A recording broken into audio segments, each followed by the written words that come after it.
이스라엘 백성들을 애굽의 종살이로부터 구원해 주셨습니다. 왜 구원해 주셨습니까? 그들이 구원받을 만한 가치가 있는 족속들이었습니까? 그들은 구원받을 만한 아무런 가치가 없는 사람들이었습니다. 멸망당한 이방인들과 다를 바 없는 어찌면 그들보다 더 악한 죄인들이었습니다. 하나님은 그러한 그들을 아무 이유 없이 조건도 없이 무작정 사랑하셨고 구원해 주셨습니다. 그러한 사실을 가장 확고하게 보여주는 것이 유월절 사건이죠. 즉 누구든지 유월절 어린 양을 잡아 그 피를 자기 집 문설주와 좌우 임방에 발랐을 때에 죽음의 사자가 그 집을 넘어갔던 것입니다. 그것은 이스라엘 백성들에게나 이방인들에게나 동일한 원리였습니다. 이스라엘 백성들이라고 해서 유월절 어린 양의 피를 바르지 않아도 되는 것이 아니었고, 이방인들이라고 해서 어린 양의 피를 발라도 아무 소용이 없었던 것이 아닙니다. 하나님의 말씀을 두려워하여, 즉 이미 하나님께서는 그 말씀이 얼마나 지엄하신지 밝히 보여주셨습니다. 9가지 재앙들이 애굽을 삼켰고, 애굽은 거의 망해가기 일보 직전까지 내몰렸던 것입니다. 그 두려운 경고를 무심하게 지나치지 않은 사람들은 누구든지 어린 양의 피를 바르고 그 고기를 썬 나물과 아울러 먹으라는 두려운 말씀을 믿고 순종한 자들은 누구라도 다 구원을 얻었던 것입니다. 그래서 출애굽 여정에는 이스라엘 백성들뿐만 아니라 수많은 잡족들이 함께 동행하고 있었던 것이죠. 출애굽기 12장 38절에 수많은 잡족과 양과 소와 심이 많은 가축이 그들과 함께하였으며, 보시면 아시겠지만 이스라엘 백성들이 구원을 얻은 방식도 특별한 방식이 아닙니다. 옛날 사람들이라고 해서 우리와 전혀 다른 방식으로 구원을 얻은 것이 아닙니다. 우리와 똑같이 믿음으로 구원을 얻었습니다. 이스라엘 백성들이 유월절 어린 양의 피를 의지하여 구원을 얻었듯이 우리는 유월절 어린 양이 되시는 예수 그리스도의 피를 의지함으로써 구원을 얻는 것입니다. 하나님은 그렇게 이스라엘 백성들을 애굽에서 구원해 내신 후에 이 십계명을 주셨습니다. 이 말은 십계명의 목적이 무엇인가에 대한 것인데, 구원 얻는 수단으로서 주신 것이 아니라는 말이죠. 왜냐하면 십계명이 유월절 사건 이후에, 즉 이스라엘 백성들이 구원을 얻은 후에 삶의 수단으로서, 은혜의 수단으로서 주신 것이기 때문입니다. 유월절 밤에 이스라엘 백성들이 말씀에 순종했을 때 그것은 생명과 자유라는 커다란 복으로서 돌아왔습니다. 그와 같이 이스라엘 백성들이 십계명의 말씀을 지킬 때 그것은 생명과 자유라는 복으로 유월절의 어린 양의 피가 애굽의 종살이에서 구원해 주셨듯이 십계명은 그것을 순종하여 잘 지켰을 때 죄의 종살이로부터의 자유라는 복으로 그들에게 주어질 것입니다. 유월절 어린 양이신 예수 그리스도의 피로 말미암아 구원을 얻은 우리에게도 그 원리는 동일합니다. 우리와 그들은 다르지 않습니다. 비록 인종이 다르고 혈통이 달라도 예수 그리스도 안에서 하나입니다. 즉 그들에게 주어진 구원의 원리는 우리에게도 동일하게 적용된다는 말씀입니다. 이스라엘 백성들이 유월절 어린 양의 피로서 구원을 얻었듯이, 물론 그것은 상징이죠. 그림자일 뿐입니다.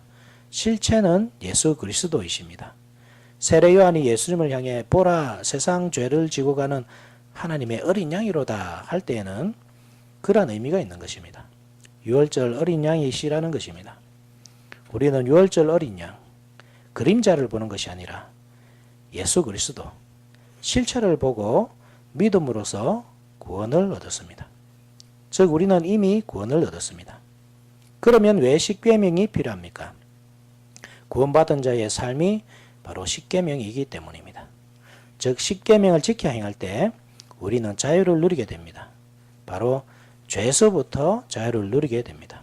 그래서 서열의 문답 44문답이 십계명의 머릿말이 우리에게 가르치는 것은 무엇입니까? 십계명의 머릿말이 우리에게 가르치는 것은 하나님께서 주가 되시고 우리의 하나님이시며 구속자이시므로 우리는 마땅히 그의 모든 계명을 지켜야 한다는 것입니다. 그리스도인이라면 마땅히 그의 모든 계명을 지켜야 합니다. 오늘 우리가 살펴볼 본문은 십계명의 서론입니다. 서론은 십계명의 정체성을 가장 명확하게 밝히고 있는 것입니다. 즉 십계명이 누구에게 주어지는 것인가? 어떤 목적으로 주어지는 것인가? 그 뜻은 무엇인가? 그 모든 것을 설명하고 있습니다. 우리는 그것을 잘 살펴서 십계명의 본의를 파악하고 우리 신앙에 적용할 수 있도록 해야 하겠습니다. 말씀의 주제는 성도는 십계명의 모든 계명들을 지켜야 한다. 대지는 첫째로 하나님의 말씀이기 때문에, 둘째 하나님이 구원하셨기 때문에, 이 두 가지로 말씀을 전하도록 하겠습니다. 먼저 하나님이 말씀하셨기 때문에 우리는 마땅히 그 법을 지켜야 한다는 것입니다. 1절에서 나타나듯이 같이 한번 읽어볼까요? 1절 시작. 하나님이 이 모든 말씀으로 말씀하여 이르시되, 하나님이 이 모든 말씀으로 말씀하여 이르시되, 즉 십계명의 모든 말씀은 하나님의 말씀입니다. 모세의 말이나 아론의 의견이 아니라 각 지파의 족장들이 모여서 서로 의논하여서 우리가 하나님의 백성으로서 앞으로 이렇게 살아야 되는 게 맞지 않겠느냐 결정한 것이 아니라 하나님께서 직접 너희들은 하나님의 백성으로서 이렇게 마땅히 살아야 한다고 말씀하셨고 명하셨다는 말입니다. 그만큼 중요한 내용입니다. 양보할 수 없는 것입니다. 해도 되고 안 해도 되는 것이 아닙니다. 하나님의 말씀이기 때문에 반드시 해야 하는 일입니다. 어떤 사람들은 이미 구원을 받았기 때문에 이 십계명 말씀을 지키지 않아도 되는 것처럼 주장하기도 하지만 오히려 이것을 지켜야 한다고 말하는 사람들을 율법주의자라고 공격을 하죠. 그것은 바르지 못한 생각입니다. 십계명은 하나님께서 주시는 최소한의 규정입니다. 하나님의 백성이라면 마땅히 가지고 있어야 할 삶의 표준입니다. 이스라엘 백성들이 어떻게 구원을 얻었습니까? 오늘 우리가 살펴보고 있는 본문이 시내산에서 주어진 것이지만 그들이 어떻게 시내산에까지 이룰 수 있었습니까? 그들은 종이었고 노예였습니다. 그런데 하나님께서 그들을 구원해 내셨습니다. 야반 도주가 아니라 떳떳하게 대낮에 애굽 사람들의 배웅을 받아가면서 그들이 주는 예물을 다 취해가면서 애굽에서 나왔습니다. 그리고 시내산에 당도한 것입니다. 그 모든 것이 하나님의 말씀이었습니다. 모세를 통해 주신 하나님의 말씀, 그 약속의 위력이었고 그것을 믿고 순종했기 때문에 출애굽할 수 있었습니다. 즉 하나님께서는 바로에게 선전포고를 하셨습니다. 내 백성을 보내라. 그렇지 않으면 재앙을 내리겠다. 바로는 그 말씀을 믿지 않았습니다. 그 경고를 무시하였습니다. 그래서 모든 재앙을 당하고 말았습니다. 하나님은 마지막 재앙을 준비하셨습니다. 그것은 애굽의 모든 장자를 죽이는 것이었습니다. 하나님은 그 사실을 예고해 주시고 모든 믿는 자들에게 그 심판으로부터 피할 수 있는 방법을 가르쳐 주셨습니다. 그것은 유월절 어린 양을 잡아 무교병과 선나물과 아울러서 먹고 그 피를 문인방과 좌우설주에 발라야 한다는 말씀이었습니다. 어떻게 보면 황당할 수가 있죠. 왜 피를 바릅니까? 왜 어린 양의 고기를 먹어야 하고 왜 굳이 그것을 썬나물과 아울러서 먹어야 합니까? 이스라엘 백성들에게 답을 주지 않았습니다. 그냥 말씀이기 때문에 믿고 행동하도록 하셨습니다. 하나님을 신뢰한 사람들. 그래서 말씀을 믿은 사람들은 이스라엘 사람이든 이방인이든 하나님의 말씀에 순종하였습니다. 문인방과 좌우설주에 어린 양의 피를 발랐습니다. 죽음의 사자가 그 피를 보고 넘어갔습니다. 그래서 6월절이죠. 넘어갈 유, 넘어갈 월입니다. 6월입니다. 그 말씀을 믿지 않았던 자들, 의심하여 순종하지 않았던 자들, 그래서 피를 바르지 않은 모든 자들은 바로의 집을 비롯해서 말입니다. 죽음의 심판을 당해야 했습니다. 자신의 장자를 잃는 고통을 당했습니다. 말씀이 무엇이란 말입니까? 구원의 길입니다. 구원 얻는 방도입니다. 말씀에 순종하면 복, 말씀에 불순종하면 죽음입니다.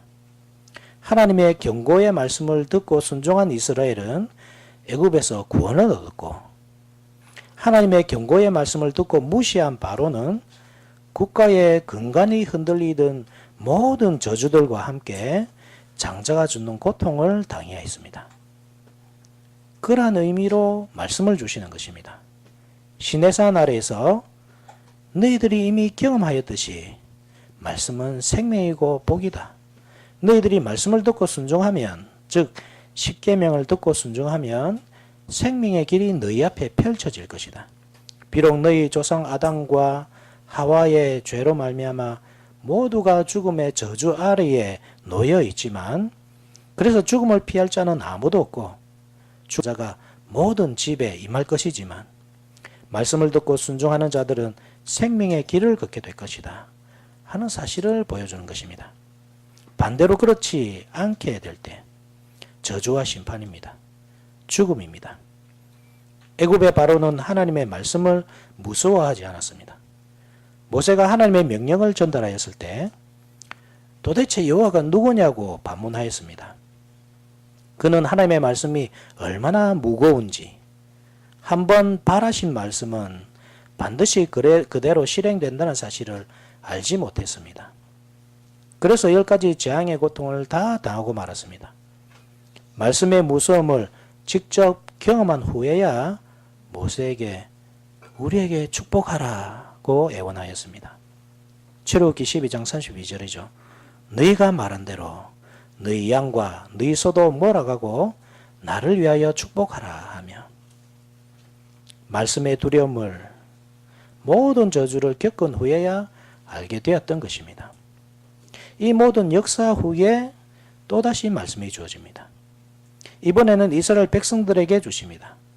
10가지의 율법을 통해서 복을 얻는 방법을 가르쳐 주십니다. 그러면 말씀을 듣고 생명의 길을 걸어야 합니다. 불순종의 길은 파멸의 길이기 때문입니다.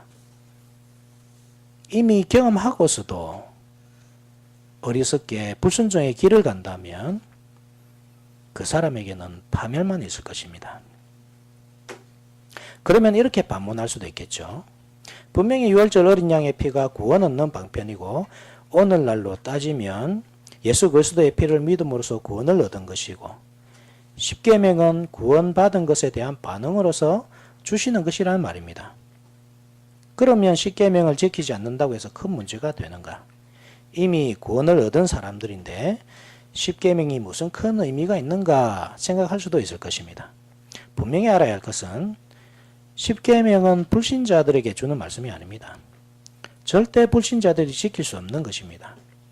그래서 유월절 어린 양의 피로, 예수 그리스도의 피로 먼저 구원하신 후에 그 다음에 삶의 원리로서 십계명을 주시는 것입니다.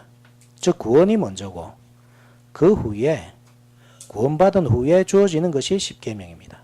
다른 말로 하면 구원받지 못한 사람은 절대로 지킬 수 없는 것이 십계명입니다. 즉 예수 그리스도의 피로 말미암아 구원받았기 때문에 십계명을 받게 되었고, 성령의 인도하심으로 그것을 행할 수 있게 되었다는 말입니다. 구원 얻지 못한 사람들은 절대로 행할 수 없습니다. 나는 예수님을 믿습니다. 하지만 그것이 착각일 수도 있다는 말입니다. 나는 유월절 어린 양의 피로 말미암아 애굽의 종살이에서 자유를 얻었습니다. 그러나 정작 그 정신과 마음은 여전히 노예로 사는 것입니다. 그래서 하나님의 주신 계명, 하늘나라의 법칙으로 자신을 새롭게 할 생각은 하지 않고 옛날 애굽에서 종살이하던 그 모습 그대로 살면서 전혀 문제점을 느끼지 못하는 것입니다. 그것이 구원받지 못한 것입니다. 몸이 세례를 받은 것이 중요한 것이 아니라 그것이 구원의 표가 아니죠. 로마 교회는 세례를 구원의 표로 보지만 그렇지 않습니다.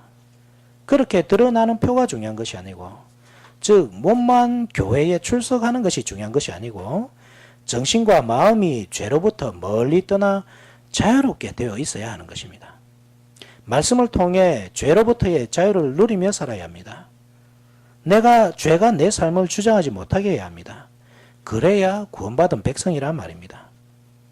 십계명을 지키지 않아도 된다고 하는 사람들은 마치 의롭다 칭함을 받았기 때문에 우리 삶에서 성화가 필요 없다고 주장하는 사람들과 같습니다. 사람이 완벽하게 거룩할 수는 없지만 거룩해져 가야 합니다. 의롭게 되었다고 하면서 거룩해져 가는 표가 없는 사람은 의롭게 된 것이 아닙니다. 여전히 애굽에 머물러 있는 것입니다. 옛날 세상 방식대로 살던 삶에서 떠나 하나님의 말씀의 지도를 받으며 살아야 합니다. 즉 하나님이 주신 계명, 이 은혜의 십계명을 지켜야 합니다. 십계명은 사명입니다. 생명의 길일 뿐만 아니라 사명입니다. 왜 그렇습니까? 하나님의 말씀은 창조의 능력을 가지고 있거든요. 즉 하나님은 세상을 만드실 때 삽이나 망치와 같은 도구로 만드신 것이 아니라 말씀으로 만드셨습니다. 말씀이 아무 의미 없는 소리가 아니라 능력이 있다는 말입니다. 그 말씀을 이스라엘 백성들에게 주신다고 할 때는 그 말씀으로 세상을 새롭게 창조하라는 뜻이 있다는 말입니다.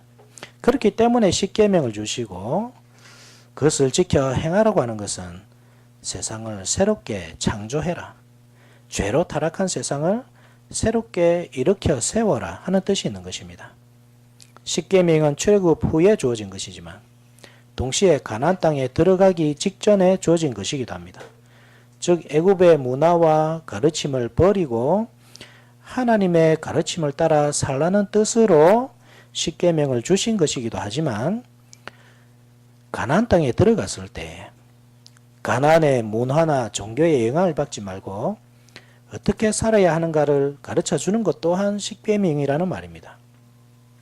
가나안은 애굽과 다를 바가 없었고 오히려 애굽보다 더 타락한 세상이었습니다. 그렇기 때문에 하나님은 가나안 땅의 원주민들을 다 내보내고 그 성읍들을 다 무너뜨리고 이스라엘로 하여금 새 나라를 이루며 살도록 하신 것입니다. 그렇다고 할 때 그것이 새 창조라는 말입니다. 옛 세상, 즉 가나안을 무너뜨리고 새 세상, 즉 이스라엘을 세우는 것입니다. 집을 세우라는 것이 아니라 하나님 나라를 세우라는 것입니다. 하나님 나라를 말씀으로 세우라는 것입니다. 즉 복음으로 그 땅을 정복해 가라는 뜻입니다.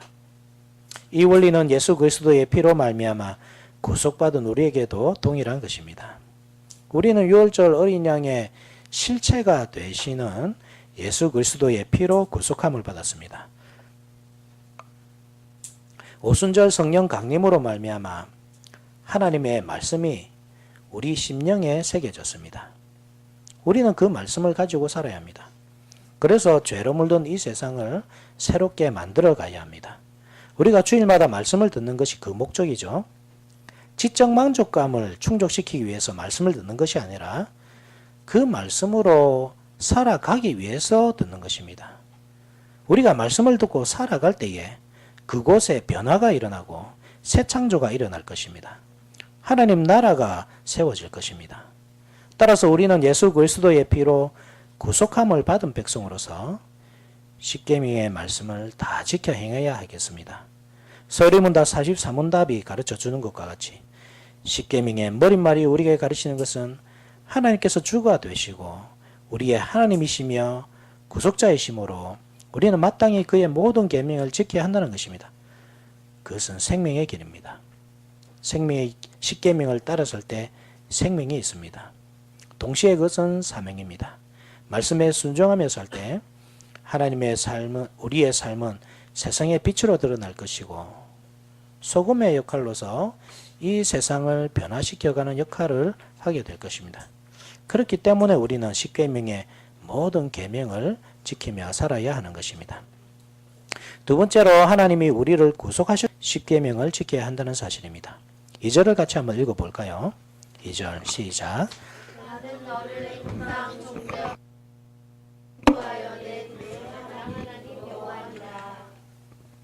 이 말씀이 갖는 중요한 의미는 십계명을 지킨다고 해서 그것이 율법주의가 아니라는 것이죠. 왜냐하면 십계명은 구원을 얻는 수단으로 주신 것이 아니라 구원 얻은 사람들이 믿음으로 반응하도록 주신 것이기 때문입니다. 즉 이스라엘 백성들은 어린 양의 피로서 이미 구원을 얻었습니다. 하나님은 애굽에 10가지 재앙을 내리시고 그들을 종살이로부터 구원하셨습니다. 그들이 애굽 사람들에 비해 나은 것이 있어서가 아닙니다. 그들도 애굽인과 같이 죄인이었고 우상숭배자들이었습니다. 그런데 왜 하나님은 애굽이 아니라 이스라엘을 선택하셨습니까? 먼저는 아브라함과 맺은 언약 때문이었고 무엇보다도 무작정 사랑하셨기 때문입니다. 그것이 하나님께서 이스라엘을 구속하신 이유였습니다. 그것은 우리에게도 마찬가지입니다. 우리는 십계명을 구원 얻는 방편으로서 지키지 않습니다. 이것을 잘 지킨다고 해서 하나님께서 어여삐 여겨주시고 구원을 주시는 것이 아니라는 말입니다. 하나님은 아무 이유 없이 우리를 택해 주셨고 구원해 주셨습니다. 구원은 오직 예수 그리스도의 은혜로서만 이루어집니다. 그런데 구원 얻은 사람은 십계명을 지키며 살도록 하십니다. 예수를 믿지 않는 사람에게는 생활의 규칙을 주신 일이 없습니다. 주신다고 하여도 절대로 지킬 수 없습니다. 그래서 나는 너를 애굽 땅 종되었던 집에서 인도하여 낸 내 하나님 여호와니라. 이 말씀으로 십계명을 시작하는 것입니다. 즉 구속을 먼저 알리시는 것입니다. 예수 그리스도의 피로 구속받은 사람들만이, 그래서 성령 하나님께서 그 속에 내주하시는 참 성도들만이 계명들을 지킬 수 있기 때문입니다. 이 구절에서 또 한 가지 알 수 있는 것은 하나님께서 우리를 사랑하셨다는 것입니다. 하나님은 무작정 우리를 사랑하셔서 구원해 주셨습니다. 마치 이스라엘 백성들이 구원 얻을 자격이 있어서 구원을 얻은 것이 아니라 아무 이유 없이 사랑하셨고 구원해 주셨듯이 우리도 아무 이유 없이 사랑해 주셨습니다. 그리고 구속해 주셨습니다. 그리고 주신 것이 십계명입니다. 즉 십계명은 구속받은 우리가 반드시 지켜 행해야 할 것이지만 그 핵심은 사랑이라는 것입니다. 십계명을 준수하되 하나님을 사랑하는 마음으로 해야 합니다. 하나님을 사랑하는 마음이 없이는 결코 지킬 수 없는 것이 십계명이고, 기계적으로 외식으로 지키려고 할 때 율법주의가 되어서 인정받을 수 없는 것이 또한 십계명입니다. 예를 들어 안식일을 지키라는 계명을 하나님을 사랑하는 마음이 없이 지키려고 할 때 그것은 짐이 될 것입니다. 주일날에도 해야 할 일이 많은데 어떻게 매주일 교회를 가지? 가게 문을 한 번 닫으면 손해가 얼만데 그 시간에 집에서 쉬면 일주일이 활기찰 텐데 그 시간이 아니면 사람을 만날 수가 없는데. 그러나 하나님을 사랑하는 마음이 있다면, 그래서 매주 그분을 뵙고 말씀을 듣고 싶은 마음이 간절하다면 그것은 짐이 아니라 즐거움이 될 것입니다. 십계명의 강령은 사랑입니다. 사랑 없이 십계명을 행하는 것을 하나님이 기뻐하시지 않습니다. 하나님이 우리를 사랑하시고 구원해 주셨듯이 우리도 하나님을 사랑하고 그 명령에 순종하는 것, 그것이 하나님의 뜻입니다. 무엇보다 이 말씀 또한 우리에게 사명을 주는 것인데, 우리가 부름받았다 이 말은 나 혼자만 구원받았다는 뜻이 아닙니다. 유월절 어린 양은 각 사람이 개인별로 한 마리씩 잡아 먹도록 하는 것이 아닙니다. 가족별로, 가정별로 잡아서 먹도록 하였고, 그 피를 각자의 몸에 바르도록 하지 않고 각자의 집에, 즉 가정에 바르도록 하셨습니다.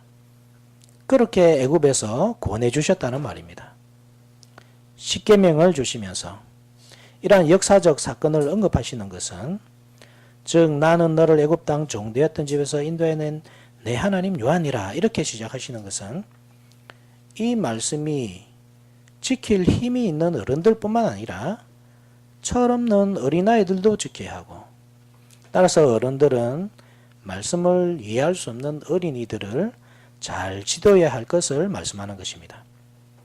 성도는 자녀들을 잘 지도해야 합니다.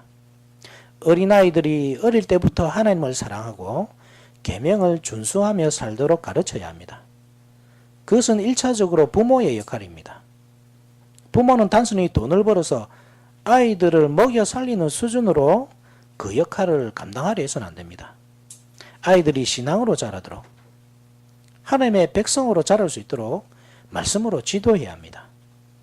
내 경험과 생각 혹은 삶의 노하우가 아닙니다. 말씀으로 지도해야 합니다. 말씀으로 지도하지 않아서 우리 아이들이 하나님의 자녀로 자라지 않을 때 그 책임은 부모들에게 돌아갈 것입니다. 말씀으로 지도한다고 할 때 그것은 자연스럽게 교회의 역할과 연결이 되는데, 교회의 가장 중요한 역할 가운데 한 가지는 자녀들을 세례 교인으로 키워내는 것입니다. 교회는 어른들의 친목 도모를 위해 존재하는 것이 아닙니다. 어린아이로부터 장년에 이르기까지 하나님께서 택한 모든 백성들이 신앙으로 자라도록 돕는 역할을 위해 존재하는 공동체입니다. 따라서 가르쳐야 합니다. 잘 알아듣는 어른들만 가르칠 것이 아니라 잘 알아듣지 못하는 어린아이들도 가르쳐야 합니다. 그래서 말씀을 알아듣도록 해야 합니다. 각 가정은 자녀의 교육을 교회에게 맡겨야 합니다. 부모로서 신앙의 지도를 하되 교회의 지도 하에서 해야 합니다. 우리가 하나님의 자녀이듯이 우리 아이들도 하나님의 자녀입니다. 우리의 어머니가 교회이듯이, 갈라디아서 4장 26절이죠. 오직 위에 있는 예루살렘은 자유자니 곧 우리 어머니라. 우리 자녀들의 어머니도 교회입니다. 따라서 어머니 교회의 젖을 먹고 자라도록 해야 합니다. 마치 모세가 애굽의 공주의 손에서 자랐지만 그 어미의 젖을 먹고 컸듯이 우리 아이들이 교회의 젖, 말씀의 젖을 먹고 자라도록 해야 합니다. 그래야 애굽의 노예로 자라지 않습니다. 애굽으로부터 탈출할 힘을 얻게 됩니다. 말씀을 맺겠습니다. 43문답과 44문답을 다시 한번 봅시다. 43문답과 44문답. 십계명의 머릿말은 무엇입니까? 십계명의 머리말은 나는 너를 애굽 땅 종되었던 집에서 인도하여 낸 너의 하나님 여호와라 하신 것입니다. 십계명의 머릿말이 우리에게 가르치는 것은 무엇입니까? 십계명의 머리말이 우리에게 가르치는 것은 하나님께서 주가 되시고 우리의 하나님이시며 구속자이시므로 우리는 마땅히 그 모든 계명들을 지켜야 한다는 것입니다. 하나님은 우리를 구속해 주셨습니다. 새 나라에 이르게 하셨습니다. 그리고 새 법을 주셨습니다. 그것은 그 법을 지키며 살라는 뜻입니다. 우리가 대한민국 시민으로서 대한민국의 법을 지키며 살아야 하듯이 하늘나라 시민으로서 하나님의 백성으로서 하늘나라의 법을 지키며 사는 것은 너무나도 당연한 일입니다. 하나님은 법을 지키며 사는 자에게는 상을 주시지만 불법을 행하는 자에게는 징계하시는 분이십니다. 따라서 우리는 법을 잘 지키며 살아야겠습니다. 그 법의 정신을 하나하나 다 깨달아 알아 행하도록 해야겠습니다. 우리의 순종이 이 세상을 변화시킬 것입니다. 하나님의 나라가 확장되게 할 것이고 하나님의 이름이 영광을 얻도록 할 것입니다. 이런 사실을 잘 기억하시고 하나님의 법을 잘 지킴으로써 세상을 변화시켜가고 하나님 나라를 확정해 나가는, 그래서 하나님의 이름이 영광을 얻도록 하는 저와 여러분들이 됩시다. 아멘.